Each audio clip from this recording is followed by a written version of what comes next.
บ่เคยได้ยังให้กินเลยข่อยที่ผ่านมาเด้ข่อยมีมาขามาซื้อเสื้อผ้าให้ลูกให้หลานซื้อเนื้ออยากแนวกินตอนพี่ตอนน้องตอนพ่อตอนแม่อยากกินยังก็ซื้อให้กินนะเด้ก็นึกถึงแม่ความดีก็มีอยู่พูดถึงนะทุเรียนแพงบ่แพงแม่อยากกินก็ซื้อมาให้กินหรือว่าได้กินก็บ่ได้กินบ่เป็นอะไรมันเป็นนั่นแหละคนเฮา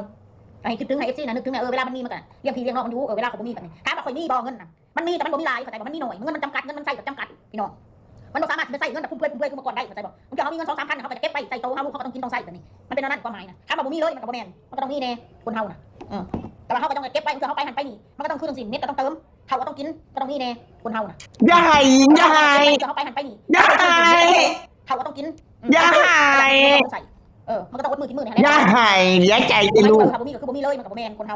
มีเงิน1,000-2,000ติดกระโตโอ้มิดลูกอย่าให้อย่าให้จ่ายค่าบ้านมีจ่ายค่ารถมันก็มีหลายแนวเนาะอย่าให้ลูกมันก็ขึ้นอยู่ที่ว่าลูกยืดอย่าดูดนมเปล่าลูกมันเหมือนแนวทิพย์มีแนวเห็ดไม่ให้แล้ว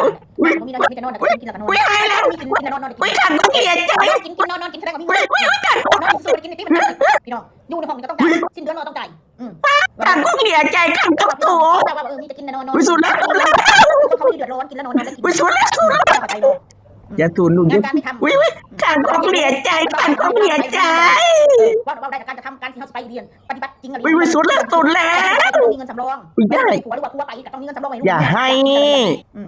เบิร์ดแล้วอย่าไปดูดมันต้องดูดที่นะนั่นแหละนอกจากตายไปแล้วก็วิเวณกรรมคือเขาว่าเนี่ยมันจะตายก็ได้ลูกก็มีมันนี่สิมันต้องไปใส่ตายไปตายกันตายสิมันมาใส่สิเขาห่วงใส่เว้นใส่กรรมกับมีมันสูลูกเต่ามีครอบครัวมีเงินมีทรัพย์มีทุกสิ่งทุกอย่างตายกูเกิดเงินครัวงัวก็ยังนี่แหละส่วงใส่เว้นใส่กรรมแบบนี้กับนี้กินได้มันแมนคือมันแมนคิดไปมันก็แค่นั้นแหละคนเฮาทยอยเวลาไปได้มันคือสิบ่ผิดพลาดกับชีวิตกับใครก็ได้ฉันเรากำมันจะแมนอะไรกำมันอยู่ในช่วงใส่เว้นใส่กรรมช่วงใส่เว้นใส่กรรมกับนี้โอ้ยหัวก็แค่หัวตายไปตายกันโอ้ช่วงใส่เว้นใส่กรรมกับนี้ผมพี่น้องหันเข่ามองนี่มองผักเขาแล้วเด้อพี่น้องเมื่อยเพื่อซื้อฮอดนั่งโดยสารมานะป้าต้นจอดมองหันเข่ามองนี่ไปส่งฮอดเทือนนะผู้ใดอยู่ในลืบในซอกในซอยกับเขาไปส่งฮอดเทือนพี่น้องเราขอเขาฮอดเลยพี่น้องเพราะว่ามันเสื้อผ้าเขาเอาเสื้อผ้ามาเพิ่มแล้วก็เก็บเสื้อผ้าน้องมะนาวที่ว่าน้องมะนาวใส่แล้วมันเคินตึงยิงนะเอาให้ใบบุญ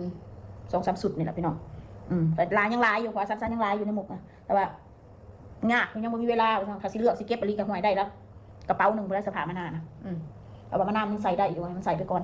เสื้อผ้ามะนาวถึงว่ามันจะเป็นเสื้อผ้าเก่าอะไรมันกระบอกเก่าด้วยพี่น้องเดี๋ยวคอยเป็นคนเนี่ยรักษาเสื้อผ้าลูกนะไม่ได้ให้มันเปื้อนนะ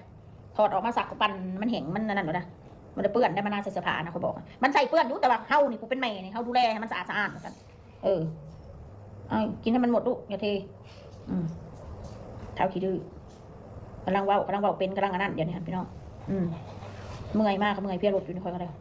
เขาก็ยังบริกินอย่างเดียวไปหาซื้อกับเขาเอาซื้อแนวกินกันนักเนี่ยจะเอากระติกน้ำห้อนมานำติ๊กน้ำห้อนเอาไว้ชงกาแฟกินยามเช้าเนี่ยเล็ดเด้อนะลูกมันเป็นน้ำยาปลาพนุ่มนะไม่เป็นขนมเด้อพี่น้องถามหลายคนนะเป็นยังคือเฝ้ากัดแต่น้องมนโน่นนี่นั่นอยู่ไทยเขาก็มีแนวเห็ดไหมเขาอยู่ลาวคอยถามว่าพี่น้องว่าเนี่ยมาอยู่ลาวมันบ่สะดวกสบายต้องไปยืมรถเพื่อนนั่นยืมรถเพื่อนนี่ก็เลยสิว่ายืมมันก็สิเป็นยังของพี่ของน้องเป็นของคนอื่นก็ยืมกันในอะไรนี่คนเฮามันก็ต้องลำบากเลยเวลามันบ่มีนะพี่น้องเวลามันมีมันก็สบายเบิดเลย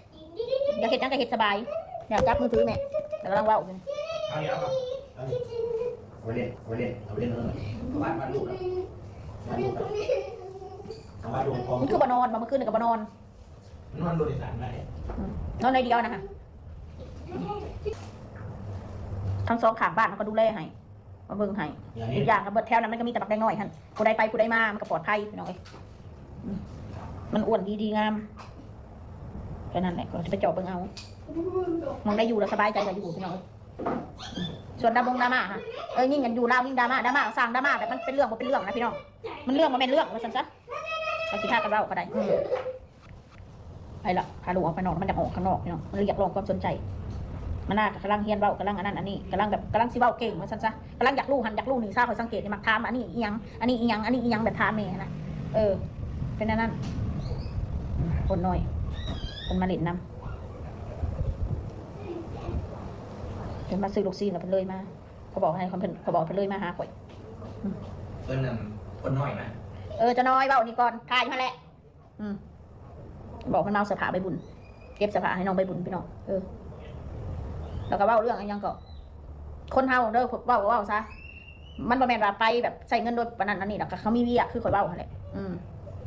เขามีเวียกมีธุระเขาก็เลยไปเมื่อวานเมื่อก่อนเนี่ยไปแล้วก็มาหาบ่มีธุระเขาบ่ได้ไปดอกพี่น้องคือรู้ๆกันแล้วว่าธุระยังบ่อยากเว้าเอาเป็นว่าธุระสั่งมาก็ต้องไปว่าซั่นซะเว้าสำนั่นแหละบ่ต้องเว้าหยังหลายคุณยังคงมองหาไอ เรื่องอะไรยังก็คนเฮาเด้อเว้าซะมันบ่แม่นว่าไปแบบใส่เงินโดยปานนั้นอันนี้ดอกก็เขามีเวียกคือข่อยเว้าหั่นแหละเขามีเวียกมีธุระเขาก็เลยไปเมื่อวานเมื่อก่อนเนี่ยไปแล้วก็มาหาบ่มีธุระเขาบ่ได้ไปดอกพี่น้องคือรู้ๆกันแล้วว่าธุระยังบ่อยากเว้าเอาเป็นว่าธุระสั่งมาก็ต้องไปว่าซั่นซะเว้าสำนั่นแหละบ่ต้องเว้าหยังหลายเจ้าน่ะจะสิเว้าสิข่อยหลายแนวบ่แม่นเรื่องบ่แม่นแนวอย่าพากันเว้าหลายคือข่อยเว้าเมื่อวานนี่แหละอย่าสิสรรหาเว้าหลายแนวใดมันบ่ดีนะคนทุกคนมันบ่ได้